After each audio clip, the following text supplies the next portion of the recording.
So, 1,200 and a few more individuals who are sourced during the last years, and then I ask, if you think of your picture-perfect real estate agent, told me, top number one word is, I want them to care. Care.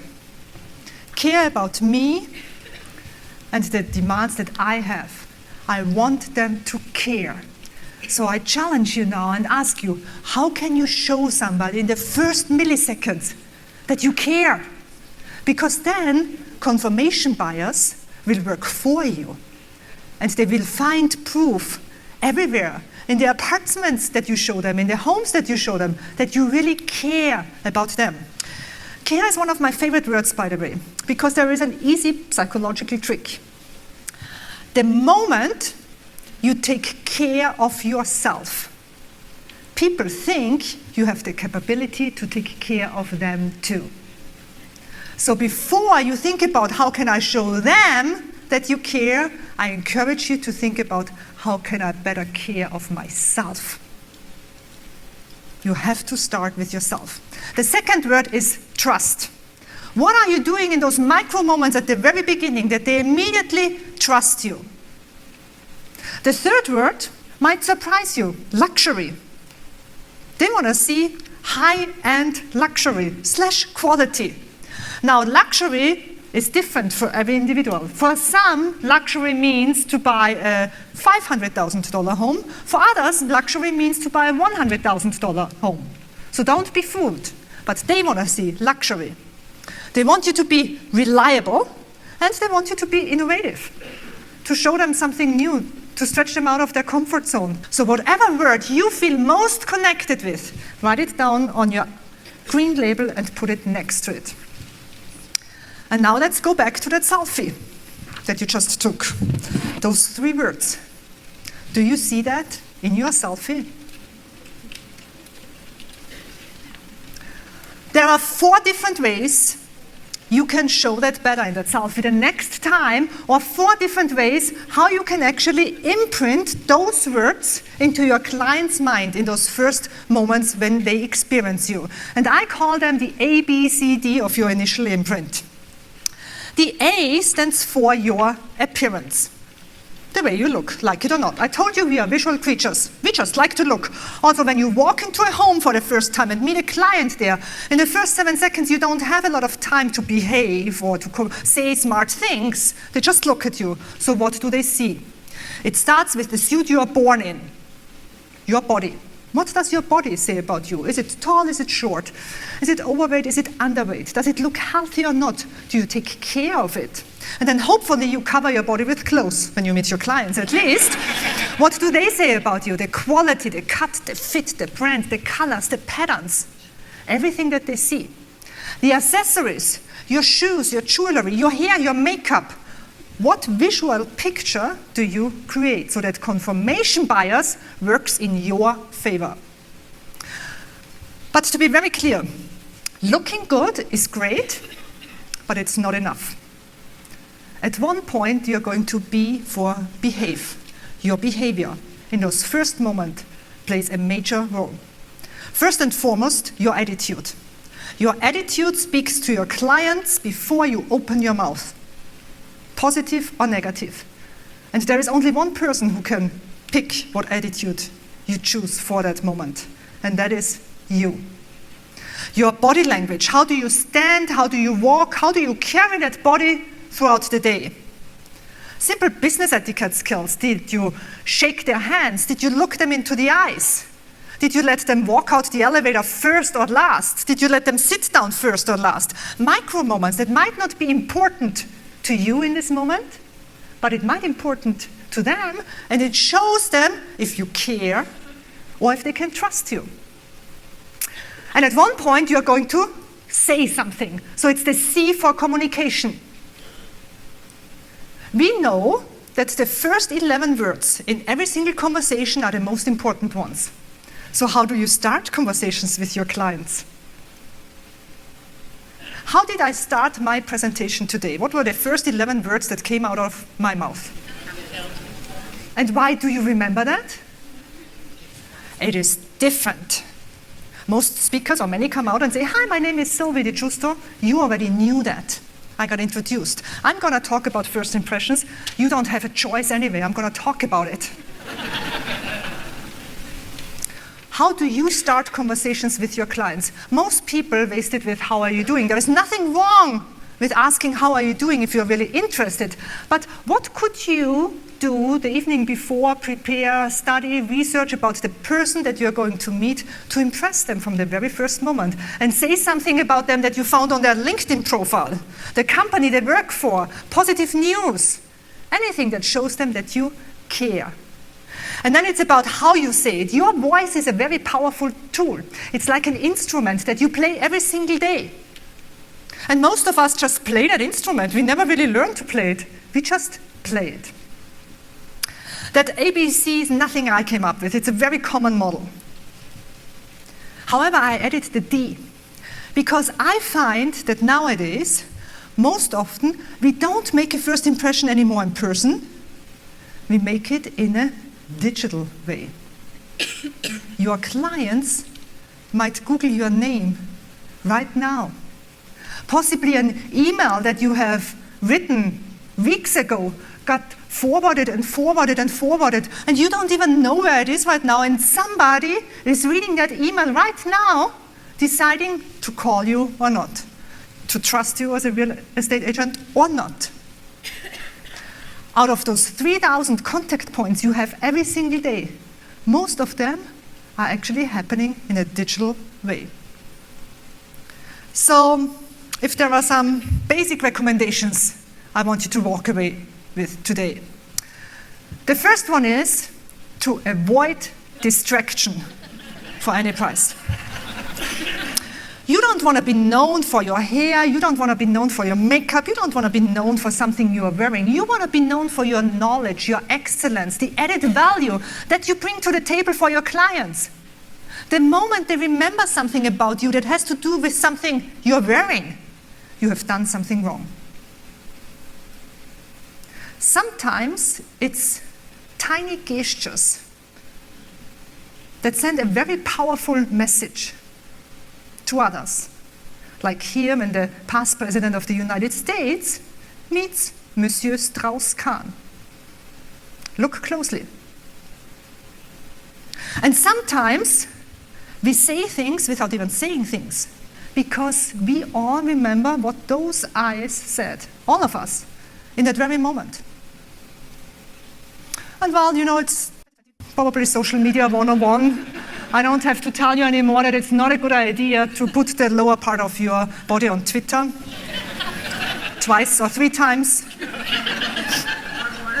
or more. And while it is sad enough that one click has destroyed an entire career or life that ended up in prison, I need you to look a little bit beyond this. With one click, an entire campaign team of 46 people lost their job.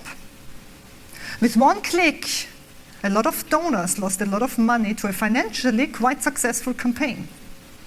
I want you to think about what impact that one click had on his wife's Huma Abedin's career. Possibly even on the career of another woman running for quite an important office in this country at this point. But most important, I want you to think about that 2-year-old boy at home, who probably till today doesn't understand what impact that one click will have on his life. You all have a campaign team too. Might be your family, might be your team members, might be in this room.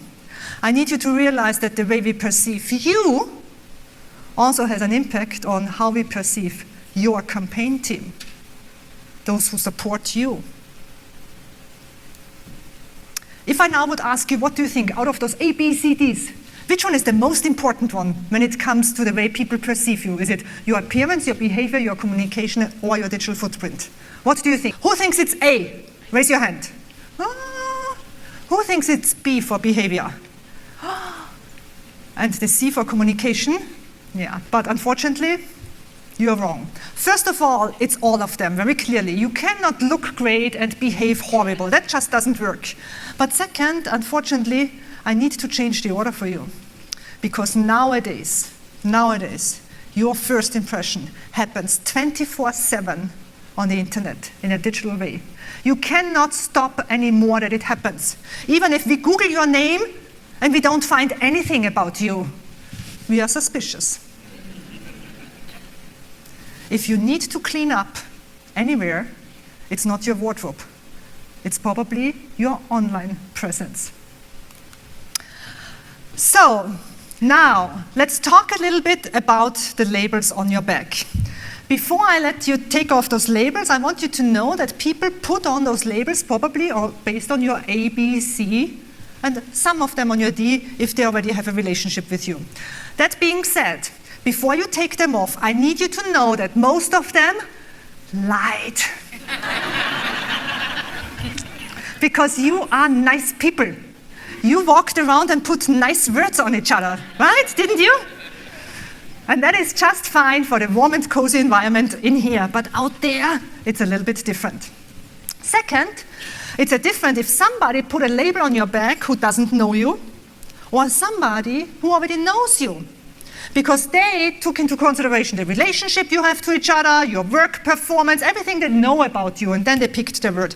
But the reality is the same. You have clients you are going to meet for the very first time, and you have to appear, behave, and communicate very different with them than with those who already know you, who come back, who already trust you, who already know that you care about them. Third, you are going to find a pattern. I hope for you that you find a pattern. That means that people didn't use the exact same words, but they sound similar.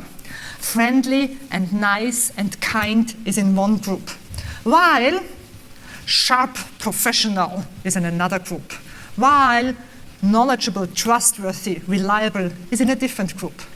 Because each of you fits into one of those 7 categories that you see behind me. And to find out in which category you fit, I need you to take off your labels and put them on your worksheet and sort them. Sort them based on the word groups that you find. Here. Each of you has at least 1 up to 2 what we call image personas. There are 7 different ones. I described them for you next to that big field here, and you see them behind me, and I'm going to walk you through, and whenever you hear a keyword, I want you to write it down or check a box and compare the words that you have in this list with the words that you have on your bag, and those words might describe why people always think that you are shy, but actually you aren't. Or people always think that you're not very innovative, but actually you are. Look at the 7 gentlemen and 7 women behind me. And I'm going to explain it to you based on their appearance. But you need to trust me that same is true for their behavior, their communication, their digital footprint. I'm just using their visual appearance because it's easier for me to explain the concept to you and to create visuals in your brain too. If I now would ask all of you, let's take the gentleman. Which of the gentlemen works in IT, hardware and software?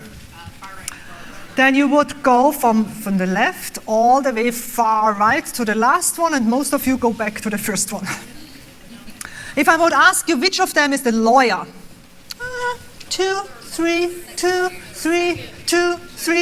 If I would have first said which one works as a hedge fund manager in downtown Manhattan, then you would have said the third one and the second one is the lawyer. If I would ask the ladies, which of them would we, nothing serious, which of them would we like to date on a Saturday evening? Well, but most of us see that silver shiny jacket, I'm telling you. But we want to marry number 2 or number 3. Same is true for the gentlemen. The gentlemen want to date the red dress. They only want to marry number 2 because number 3 scares the hell out of them.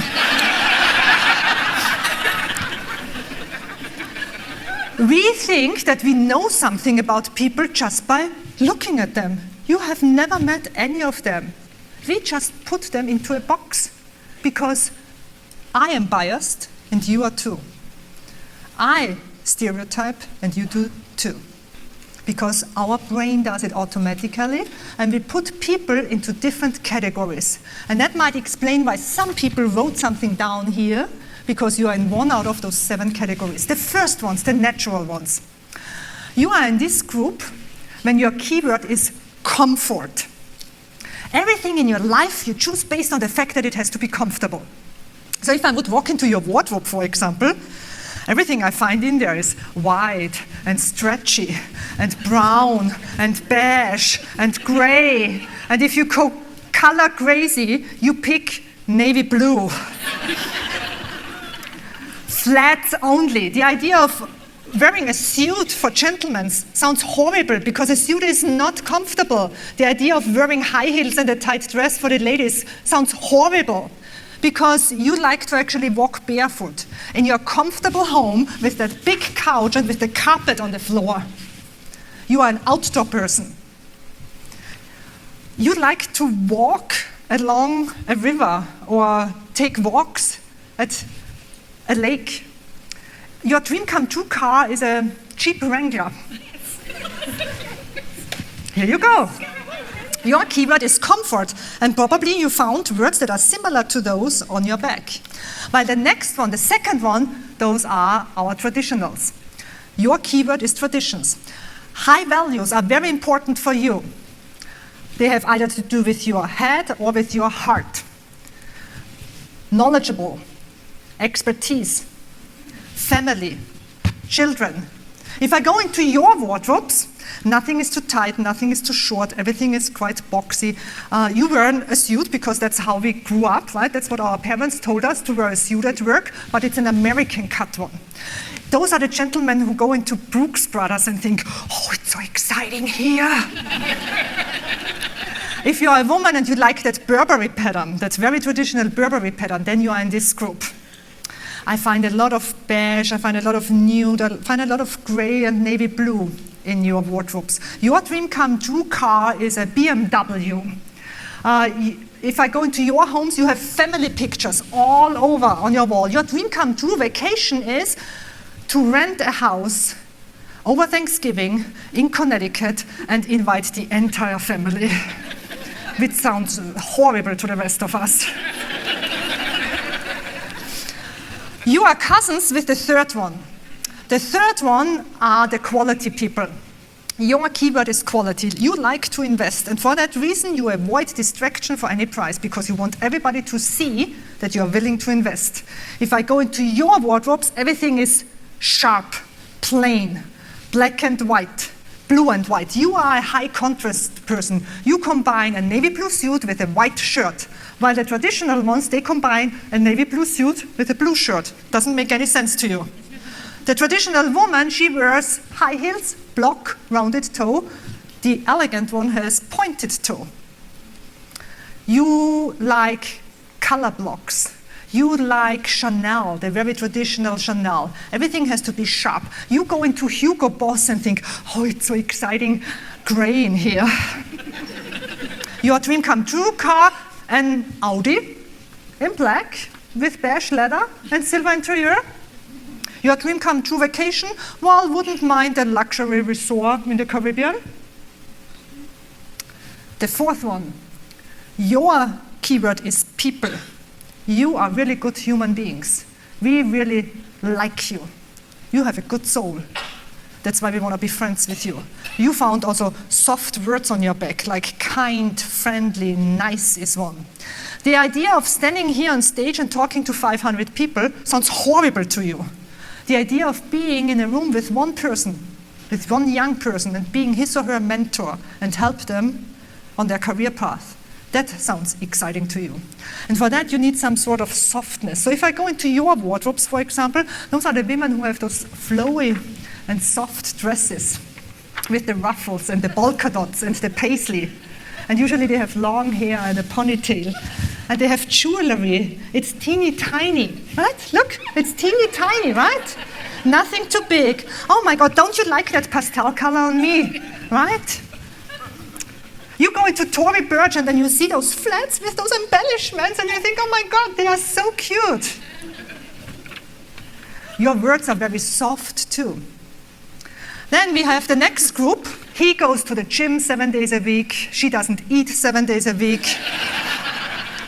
If I go into their wardrobes, everything is black and shiny and tight, and everything is a little bit too much makeup, too much hair, too much shine, too much unfortunately, never too much fabric. Unfortunately, never too much fabric. It's beautiful to look at. The creative ones are the hunters. The creative ones. Creativity is your keyword. Those are the people who always have something special, right? Something like he doesn't wear a tie, instead he wears a bow tie. Or he has colored socks. Or they are staring at my pink shoes since 50 minutes and wondering why is she wearing pink shoes with that suit, right?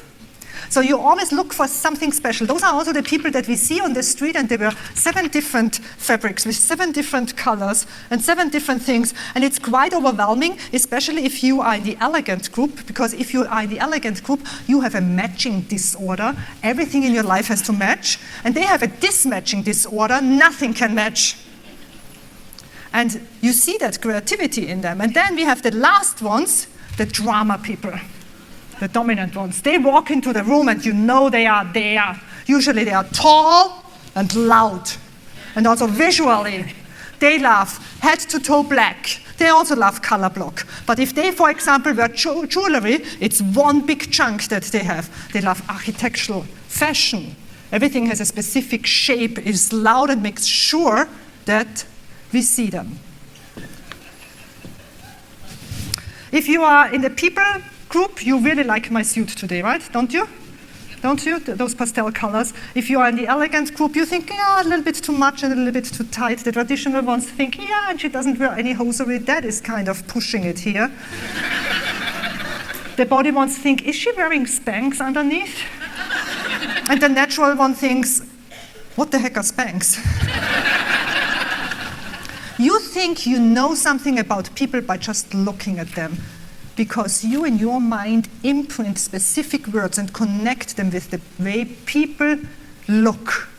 And you would do the same with the behavior, with their communication, even with their digital footprint. I could tell you how the LinkedIn profiles of those people look like, because the natural just thought, oh yeah, I have a LinkedIn profile. I think 3 years ago I logged in the last time and checked on it. So people connect specific characteristics with you based on what they see. And it is your job and your responsibility only if those characteristics based on your A, B, C, D match the words that you have up here and those you want to be known for. Because some of them work very well for specific industries and others don't. And when clients come and meet their real estate agent, then they don't unfortunately expect somebody appearing, behaving, communicating in the first group or in the last group. They look for something that they can trust immediately because they see characteristics out of group 2 and or 3. That's the expectation. I'm not saying that you should dress up. That's not what I'm saying here. I'm just saying that's the stereotype that they expect.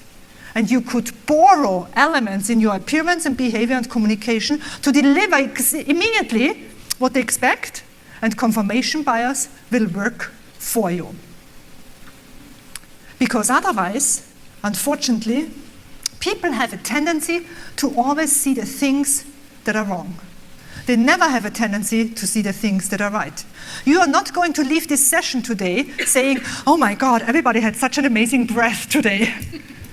But if you sit next to somebody who doesn't, you will imprint that in your brain and remember it, and it will influence the way you think about that person. You're not going to leave this session today and say, everybody was sitting up straight. I'm so lucky. You're not going with me through a slide deck, thinking every single slide, good for her, she doesn't have a typo. Good for her, another slide without a typo. But the moment you just saw it, it could have destroyed 50 minutes of hard work up here, because you would think, I don't care. I don't care enough about my audiences to spell check my slide decks. And the same could happen to you. Because unfortunately, it's always in the details. Your image is like a puzzle that you put together every single day. It's like thousands of pieces. And the only person who can control this is you. And in a short video, I would like to demonstrate you how relevant sometimes just one teeny tiny detail is when it comes to the way people are perceiving you. And you are responsible for those details, putting them together every single day in every single encounter you have with one of your clients, because you imprint something in their brain in the first micro moments. It doesn't matter if it's 7 seconds. It doesn't matter if it's 11 decisions. What matters most is that it is whatever you wrote down on your yellow label. It is your decision if you are willing to fill the gap to the pink label and to the green label, and yours only. You can do this with your appearance, with your behavior, with your communication, and with your digital footprint every single day.